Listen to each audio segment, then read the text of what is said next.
Fuck me. You're listening to Fucks Given, the one with Poppy and Rubina from Brown Girls Do It Too. Hello, Reed. Hello, Florence. How are you today? It's the day before my period starts, so... Say no more. PMSing. PMS. I went to Muay Thai this morning and nearly cried whilst I was doing it because baby girl. I just had no energy to be there. Nothing was landing. I was shit at all the moves, and then I was just like, but last week I was so good, and I felt like I'd gone backwards about 1,000 steps.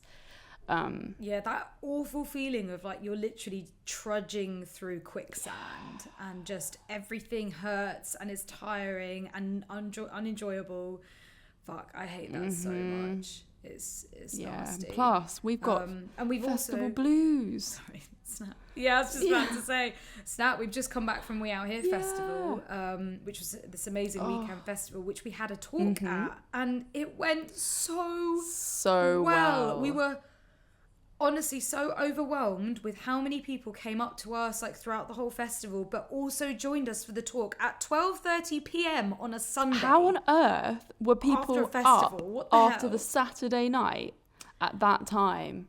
And yeah, I'm willing to sit in a hot sticky the tent was to chat to us. Packed, like literally back to back people, and it was spilling out onto the grass outside the tent. The tent was huge. Out the door, yeah. A big old tent as well. There's something that we kind of really have never done before. We've done, events and panel talks but this was something very special. This was us talking as Come Curious about oral sex, one of our favourite subjects. So sucking dicks, licking clits. Yeah. Wow, fucked that all up, didn't I? Licking clits, and it was an amazing experience, and everyone we chat for a whole hour. Yeah, it was mad, and I just loved everyone that we met. And I say this all the time, but the Curious Fuckers are literally the nicest people in the world, and I'm just so proud that they listen to our podcast. Thank you to anyone who came up to us, and everyone who came up to us, especially after and before the show, and just to say thank you. I think it's so meaningful and special, and it really reminds us like why we do this. It does, and that we are good people. We do good things. Yeah. Did you some good stuff? But yeah, feeling. I was just gonna say, did you have sex with Sam whilst you were at the festival? Absolutely not. No. Definitely not. I wanted to. When I got there, I was like, oh, I could go and have festival sex. No, I do not want to have festival tent sex. There wasn't an opportune moment. It also didn't really help that I wasn't sharing a tent with him. I was sharing a tent with my sister. Yeah. And Sam was in a completely different campsite on the opposite side of the festival. It wouldn't be like a quick, I'm going to run out of my tent, go for a quick fuck. It would be like a half an hour walk. Yeah, literally. So welcome, Poppy and Rubina. Hello. Thank you so much for joining us. It's been long awaited. I know, it's been... Why has this collab taken so long? I demand to know why. Whose fault is that? No, I'm joking. The universe. The universe, right? It's the universe. We are so delighted to have you on our podcast, because you guys are incredible hosts of the podcast Brown Girls Do It Too, and you are doing amazing, inspiring things. So thank you for coming on our little old podcast. Oh, no, thanks for having us. I mean, you guys are also doing amazing, inspiring things. Yeah. And like, there's not that many women hosting a podcast. I think it's like 11% of podcasts are presented by women, and it's more and talking the way that we do, all of us collectively in a really open way. So it's very good. Good work. All round. I always say, and I don't think Malala would like it, but I always say to Rubina, we're like the Malala Yousafs of sex and relationships. You know? I love. We're just putting us. We didn't get shot by the Taliban, but I feel like we're doing what's that public service here? You know? Basically, we want to know. I want to have children at some point, so Okay. I want to know, what that whole experience I mean, is so I was about. somebody who had an incredibly high sex drive. I did a sex podcast. I loved having sex. I pestered my partner for sex quite a lot, and we've been together a long time, and if I wasn't having enough, I'd make it quite vocal that I wanted it more or less or whatever. Love that. And then when you're pregnant, your body completely changes in all of these like weird and wonderful ways where your hormones are just flooding and you're horny as hell. Like all you want to do is hump everything around you and try and like... Even hornier than you usually were as well. Yeah, exactly. So imagine that. High sex drive peaked at something that was perverted and inappropriate, probably. But also you're kind of ridden with that complication of like, I have something growing inside of me. So masturbating becomes quite difficult because you're like, well, first it's physics, find new angles for yourself.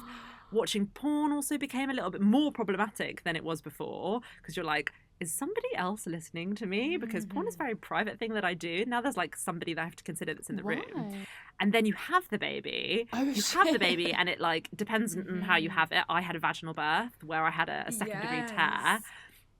And it was you have this kind of tear in you and then you have this child and then you stop sleeping for the first 3 months and everything in your life is like...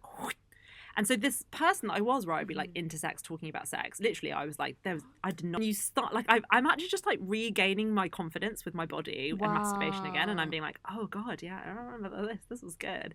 And going through that all again, because it's just been such a discovery. So like, I would say it's completely impacted my sex life in a way that I was not expecting. But I feel like now my baby's 8 months old, I'm starting to be like, he's moved into his own room. So me and my partner have our room again. We have our sacred bed. Yeah, and I feel like once you have that space, it means like, oh, I remember why I liked you. You're quite fit, and we're starting that whole thing. So it kind of feels like we're dating again. Can I ask a question that's quite, I don't know, is it crude?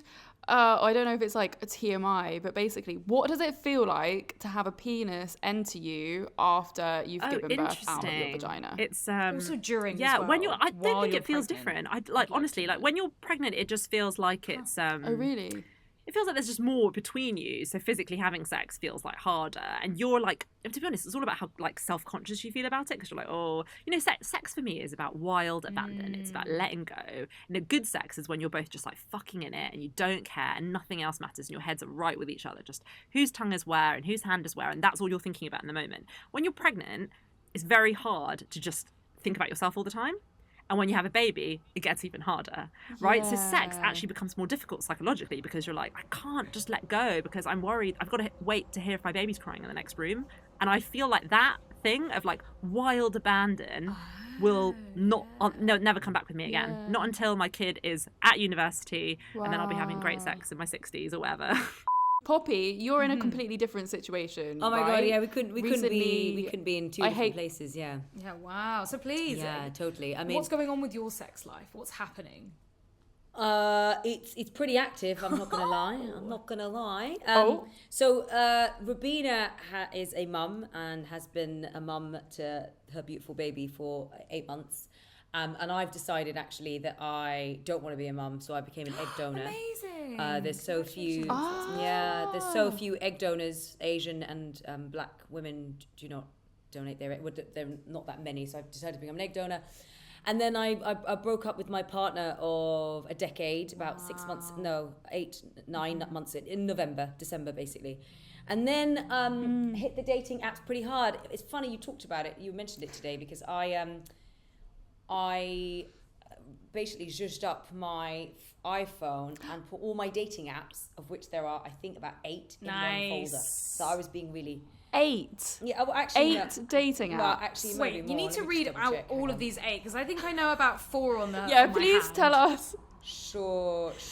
Let me just find out what bloody fucking folder it's in. God, sometimes I just love putting things in folders, and I'm like, what folder is it in?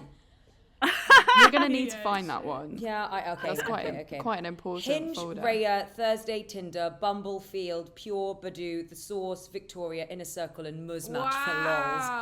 Oh my, that's fascinating. Do you have a favourite, or do you have like 1 or 2 you flick to? Yeah, so I could write focus groups about this shit, okay? Hinge is for like people who go to vodka revolutions, like young, hot people. Like, they have a job in banking or fintech, and like they're hot and they're attractive, but like it's cool. Like it's like It's like the go-to. It's like a Bill's restaurant. It's a go-to. Raya, obviously, you guys know about Raya. It's like I'm basically a fucking muggle on there. Like I'm like fucking what's that? No, you are not. I mean, no, I can turn up, but like honestly, when you look at what's on there, like even I know, like when you look at what's on there, you're just like fair play. What is that? Hagrid from Hogwarts. Oh yeah, Hagrid from Harry Potter. That's me. Basically, looking at the women on Raya is quite an interesting experience. Yes. It's very humbling. Yeah, it's like, oh shit, so I'm just here, and then they're gonna choose me in between all of these models. Okay, cool. Anyway. Thursday is the worst ever. So some of my friends are like Thursday. So Thursday, for anyone who doesn't know, only works on Thursdays. So some of my friends who've been on the dating scene for a long time, they're like, it's great because it doesn't fuck up my mental health or dating mental health. I only know that it works on a Thursday, so it's wicked for me. And I'm like, that is not wicked for me.